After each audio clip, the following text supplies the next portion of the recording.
tivemos autorização do proprietário para estar lá dentro e ele curtiu a ideia. Algumas vezes foi lá visitar, falou, pô, que bacana, viu o pessoal lá interagindo. Cara, a gente chegava 8 horas da manhã e ia embora 5 horas da tarde, sem comer, jogando o dia inteiro e tal. Essa fase foi muito bacana. Isso durou até 2014. Aí começou a transição para o Airsoft. Assim, são esportes muito parecidos, porém, ao mesmo tempo, muito diferentes. Uhum.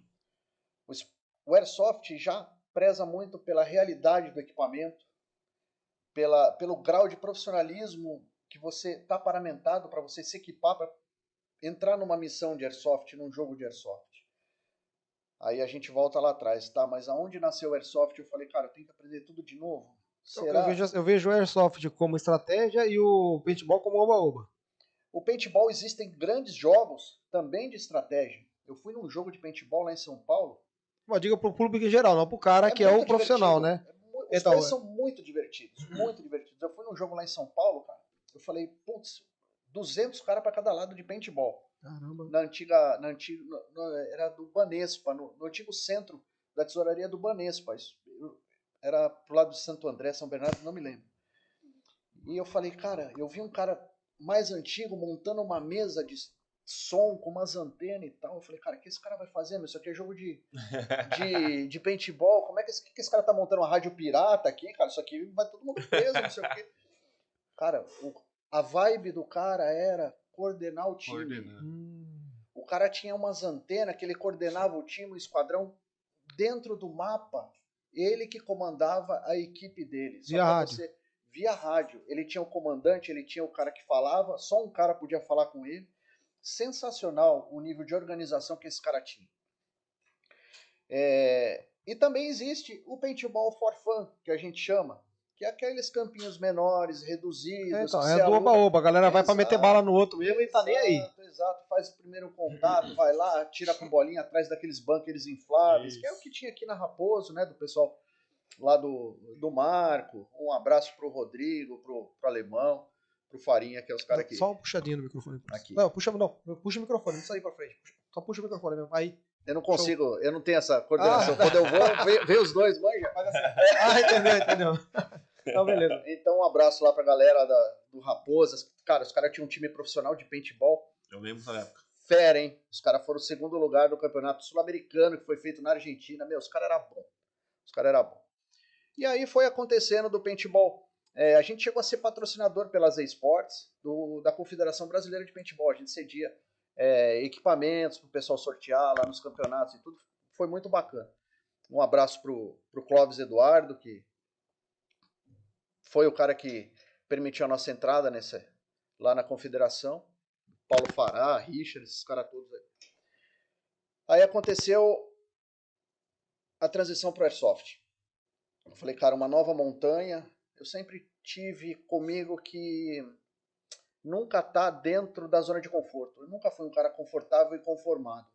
Eu sempre fui um cara que, se tá bom, eu tenho que sair da zona de conforto e ir pra frente, cara. Porque tem coisa para conquistar. Se tá bom é porque tá ruim. Né? Vamos pra frente, vamos ver o que a gente... crescendo, tá diminuindo. Tá, cara, não tá parado. É. Eu tenho isso comigo. Eu falei, então a gente vai trilhar um novo caminho, vamos abrir uma nova trilha, até que a gente chegue a uma nova montanha, e aí a gente começa a escalar essa nova montanha. Isso daí a gente está falando já em 2014, 2015, que foi a hora que estourou o Airsoft, né? O que é o Airsoft? O que é isso? Estourou na Ásia, já estava bombando na Ásia, já existia há muito mais tempo, tá?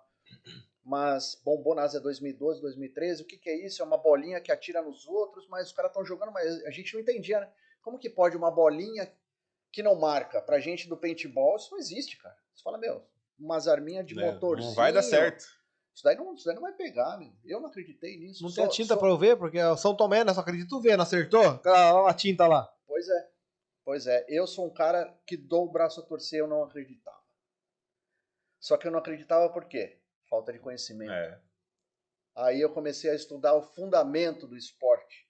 Aonde que ele nasceu, com que espírito ele nasceu, quem fundamentou, quem criou a base do Airsoft, né? O Airsoft, ele é, na verdade, um esporte oriental, nasceu no Japão dentro do espírito do Bushido, que é o espírito do samurai, cara. Olha que coisa, até arrepia. Olha que coisa sensacional. Então não existe mentira. O samurai ele prefere morrer Exato. ao mentir. Então se a bolinha acertou ele, acertou. Acabou. Pra gente que é o ocidental, que não teve contato com esse espírito, a gente tem essa resistência. Fala, cara, não, eu vou ser um cara esperto. Eu vou fingir que a bolinha não me acertou. Beleza, você não tá praticando airsoft. Você está praticando alguma outra coisa que não seja o airsoft. Então, para você praticar o airsoft, ele nasceu em 1977, 1978, 1980, a primeira empresa a fabricar o airsoft foi a Tokyo Marui. E dava um monte de problema, equipamento não funciona, a bolinha não saía.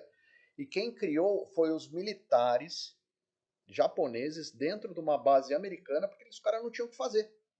Aí eles começaram a inventar umas bolinhas dentro de umas armas para atirar um no outro para poder fazer exercício. Não letal, né? Tem alguma coisa não letal para poder Não se treinar. letal, de forma nenhuma. Eles precisavam se exercitar porque eles não podiam ter contato com arma, cara.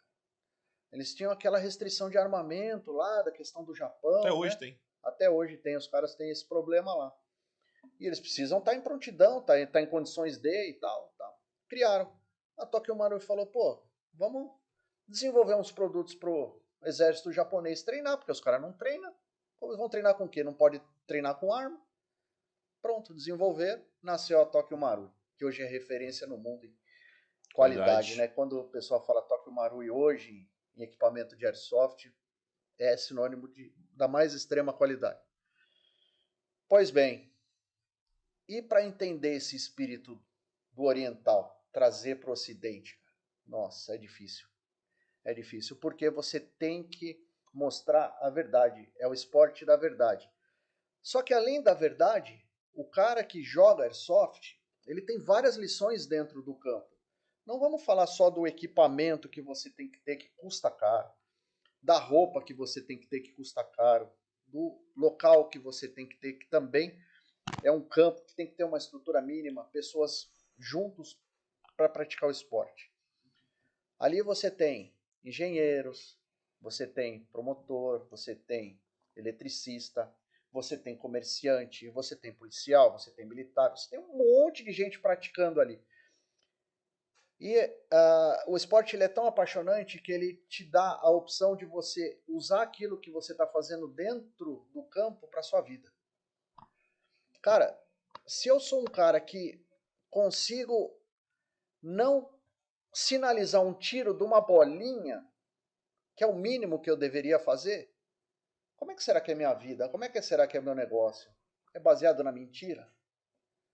A bolinha é o mínimo. Se você mente numa bolinha, você vai mentir em outras coisas. Sem dúvida. Você não vai ser um cara 100% correto. Então, a gente começou a formar uma consciência das pessoas que é uma puta escola lá dentro. Quando você pratica um airsoft, ele te ensina muitas coisas. Tomada de decisão, individual ou em grupo. Estratégia, hora de avançar, hora de recuar, hora de ser agressivo, hora de coordenar, como falar com as pessoas, como se comportar em grupo. Aonde você tem uma escola dessa? Não tem. Existe. Então é um esporte apaixonante, diferente do paintball. Paintball é o quê? Diversão, tiro, risada, gritaria, estratégia, muitas. Mas em nível de estratégia comparado com o airsoft e com o espírito Bushido, não se compara. Então,